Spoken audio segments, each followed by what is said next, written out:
c'est plus pareil. On a changé. Ah, évidemment, c'est très bas, faites attention, mais ça passe. Voilà. C'est quand même magnifique, hein. Rapprochez-vous, faites le tour des barrières, rapprochez-vous.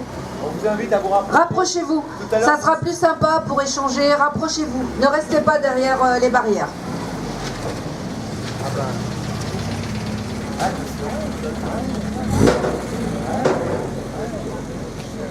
Oh là, c'est dur, hein. Ah, Jean-François, c'est dur, hein.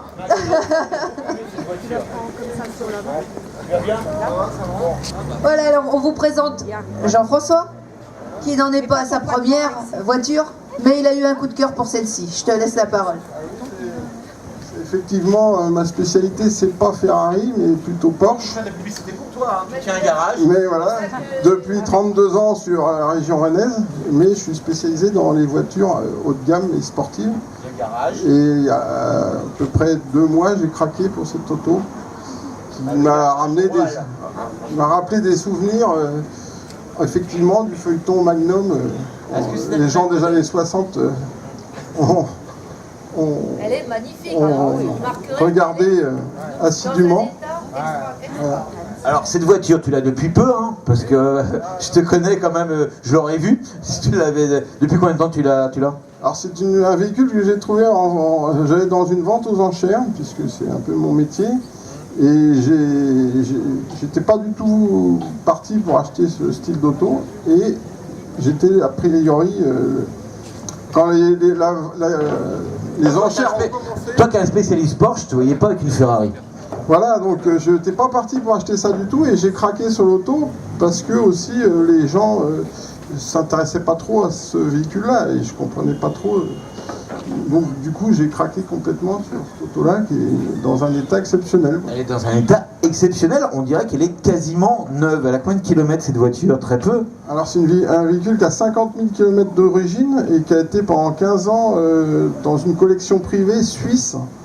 Et elle appartenait au fils un des fils du prince d'Arabie Saoudite. Ah d'accord. Dans un, je ne sais pas quel point de la Suisse, mais bon, il en avait plusieurs, et à cette vente, il y avait plusieurs Ferrari de sa collection qui étaient mises en adjudication. Et bon, bah, moi j'ai craqué pour ce véhicule. Voilà. Quelle année cette voiture? Alors c'est une des premières, c'est ça qui m'intéresse aussi, c'est que c'est les années 1986, et c'est une voiture qui n'a pas de catalyseur, donc qui a une puissance moteur beaucoup plus importante que les dernières versions. Qui était un peu étranglé, hein, les dernières versions. Donc c'est une 308 328. 328. Alors, il faut rappeler qu'il y a deux modèles. La première, c'est la 308, hein, et ensuite le modèle suivant, la 328. C'est l'aboutissement de la 308, en fait. C'est la version la plus fiable, la mieux conçue et la plus puissante des 308. La 308 qui était un 3 litres, et la 328 qui a un 3 litres 2, comme ces deux premiers chiffres l'indiquent. Voilà, exactement. Et GTS, hein, je crois. GTS indique le toit ouvrant. Hein, GTB pour le coupé, GTS pour le toit ouvrant. Alors le toit il s'enlève facilement. Oui, très très très simple. Vous te demandez de l'enlever, hein, parce que c'est tellement plus beau. Il va sauter à pieds joints dedans comme Magnum, hein, on va lui faire le test, on va voir s'il y arrive. Ouais, est-ce que tu es aussi souple que lui? Ah, donc ça va pas le faire alors. Ça va pas le faire, c'est bien dommage. Tu mesures combien? 1m90. Ouais, comme Magnum, je crois. Même un peu plus, même. Tom Selleck, hein, qui est un acteur célèbre, qui continue aujourd'hui de jouer. Tu as besoin d'aide? Est-ce que tu veux de l'aide? Parce que Laurence va t'en donner. Moi, je suis handicapé, je peux pas. Ah ben si, c'est relativement léger. C'est quoi, c'est en polyester? Ouais, c'est la seule pièce qui est en polyester de la voiture. Ouais. Alors, c'est en aluminium. la carrosserie est en aluminium. Certaines parties. Alors, les ouvrants peut-être. Ouais, voilà. Les portières, les ailes sont en aluminium, le reste est en acier. Voilà. Et pourtant, il a existé des 308 en polyester. Les toutes premières étaient en polyester, faut le savoir. Pourquoi c'est les plus recherchées, les plus légères? Bah, les plus légères, et puis elles avaient les carters secs, donc avec la bâche à huile c'est pareil. Il y en a eu très très peu. On est revenu tout de suite à l'acier et aux éléments en aluminium sur cette voiture. On peut ouvrir la portière pour que les gens aperçoivent l'intérieur. Ok. Voilà, on va faire le tour parce que les gens sont de l'autre côté, nous on n'est pas du bon côté, pour que les gens puissent admirer l'intérieur de cette voiture. On va faire un peu de ménage. Oui, enlève le sigle Porsche parce que là, c'est du coup, ça craint un peu là, franchement. Hein. Admirez l'arrière aussi, c'est assez impressionnant. C'est pas Alors l'arrière, c'est vrai qu'on est typique dans les années 70, le style années 70 de Ferrari. Voilà, vous pouvez regarder, mais évitez de toucher. Vous touchez pas bien sûr, Voilà. mais approchez-vous. Alors cette voiture, on a dit c'est une 328 3 litres 2, c'est un V8. V8, parce que Ferrari souvent c'est V12, hein, les 12 cylindres à plat, boxer, en V, mais là particulièrement cette voiture qui est la plus petite Ferrari à l'époque, hein, est un V8. Qui est celle qui a succédé à la Ferrari Dino, les deux. La Dino. Qui était des V6. C'était des V6, ouais, qui était une marque à part d'ailleurs. Et la 308 GT4, qui est la première Dino V8, et de la lignée des 308 et des 320. T'as bien résumé, c'est tout à fait ça. Voilà. Est-ce qu'on peut ouvrir le capot moteur? On va pas voir peut-être grand chose. Donc bien sûr le moteur se trouve en position centrale arrière. Comme toutes les Ferrari de cette époque, bien qu'il existe aussi toujours des Ferrari à moteur avant. Et voilà, donc ce fameux moteur qui est en position, comme vous le voyez, en position. Centrale, mais transversale ou longitudinale? Transversale, c'est le mot que je voulais entendre. Il est en position transversale qui permet de gagner de la place, d'avoir un petit coffre. Alors, le monsieur a un peu raison, c'est qu'il est central et transversal. Donc il y a un peu des deux. Centrale arrière. Et l'autre intérêt de la voiture aussi, c'est qu'elle a le même intérieur, le même tableau de bord que deux voitures mythiques, c'est-à-dire que le tableau de bord est commun à la F40 et à la 288 GTO. C'est-à-dire que quand vous êtes assis dans une 328, vous êtes dans une 288 GTO au niveau du look de l'intérieur. Il faut savoir que la F40, l'étude de la F40 a été menée sur ce type de voiture. Hein, la 288 GTO, hein, qui est aujourd'hui un modèle mythique, et après la F40 qui est issue de cette 288 comme tu disais. Mais la base, on est parti de cette voiture-là pour arriver à la F40. Et le point commun de ces voitures-là, c'est le bloc 3 litres 2. Voilà, le même carter. Ouais, le bloc carter est le même. Voilà. Là, on a une partie rangement.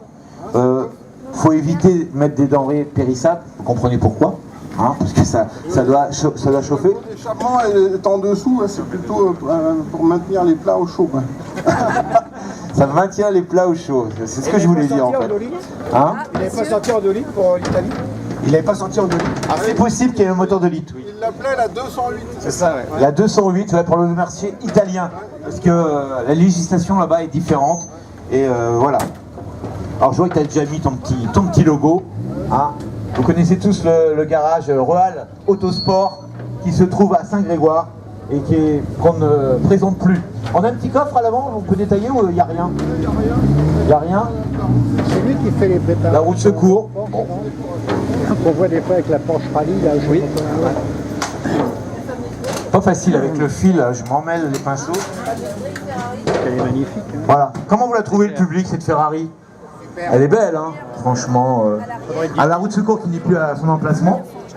Voilà. Et donc la batterie est à l'arrière. dessous. Et la marche arrière est en face. Voilà, c'est ça. Qui est installé dessus. Et le radiateur qu'on voit très bien à l'avant avec les deux ventilos Et le capot. qui sont synchronisés. Le capot est alors l'aluminium, c'est le capot, les portes. Les portes, non, les portes ne sont pas en aluminium, les ailes et Les ailes avant, le capot, le capot arrière, capot arrière. il n'y a que les portes qui sont en acier en fait. Ah d'accord. Les ailes arrière aussi. Ah d'accord. C'est étonnant, on aurait pu faire. D'habitude c'est les ouvrants qu'on fait en alu. Ouais, mais là ils se sont cantonnés aux deux capots, je sais pas. D'accord. Alors cette voiture, tu l'as depuis combien de temps? C'est récent? Ça va faire 2 mois que je l'ai. Tu as roulé beaucoup avec? Combien de kilomètres? Pas beaucoup, non. Alors t'es déçu, t'es content, c'est quoi? Je suis agréablement surpris. Ah bien. Oui, parce que c'est quand même moi qui fais beaucoup de compétitions en historique et en Porsche. Elle a la puissance d'un groupe 4 qui était la 308, qui a fait gagner le Tour de France auto avec des gens comme Andruet et compagnie. 308 a couru en rallye comme peu de Ferrari l'ont fait. Voilà. Et on retrouve ce rapport poids-puissance dans ce véhicule. C'est-à-dire qu'on a quasiment les 280 chevaux du groupe 4 et un poids de 1200 kg, ce qui n'est pas énorme pour des autos. Pour le gabarit de la voiture. Voilà. Donc ça marche très très bien au régime. On a dit à l'époque, quand cette voiture est sortie, enfin une Ferrari fiable. Parce qu'à l'époque, les Ferrari, c'était... alors, faut pas dire qu'elle est fiable à 100%, mais elle est plus fiable que les modèles précédents. Alors pour la petite histoire, pour moi qui suis porchiste depuis 32 ans, Ferrari, pour la première fois, a mis du Nicasil dans le traitement de ses cylindres. C'est quoi le Nicasil pour le grand public? Alors c'est un traitement thermique qu'on applique à des cylindres en aluminium pour qu'ils deviennent inusables. Et c'est la première Ferrari au monde à avoir eu ce traitement sur ses cylindres. Donc, la 308 première série n'avait pas ce traitement-là. Donc à 100 000 km, les moteurs étaient morts, il fallait les refaire. 100 000 km. Et cette véhicule-là, et tout La 328, elle est sortie avec ce traitement. ce traitement qui lui confère une longévité équivalente à celle des Porsche. Donc c'est la moins chère et la plus fiable. Entendre ça dans ta bouche, alors là, tu peux répéter ce que tu viens de dire? Oui, et qui confère. Que la Ferrari est aussi fiable que la Porsche. Oui, Que la Ferrari est plus... cette version-là. Attention, cette version-là. Ouais, ok. Bon, en tout cas, très belle Ferrari. Merci de l'avoir présentée avec nous. Franchement, elle est très très très belle. Et puis une Ferrari comme ça, on va remettre le toit. Ouais, tu vas la descendre? Ou tu peux la laisser, hein. Il va nous la laisser là pour qu'on ait dessus. Bon, c'est très très bien. Il va me laisser l'été aussi. Mais ça... Oh.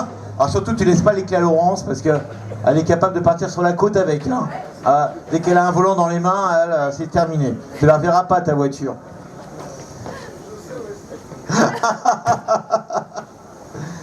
Vous pouvez l'applaudir. Magnifique 328 qui rappelle la série Magnum qu'on a tous regardé quand on était gamin. Elle est belle, hein? Elle est belle, hein? Alors, on n'a plus de voiture?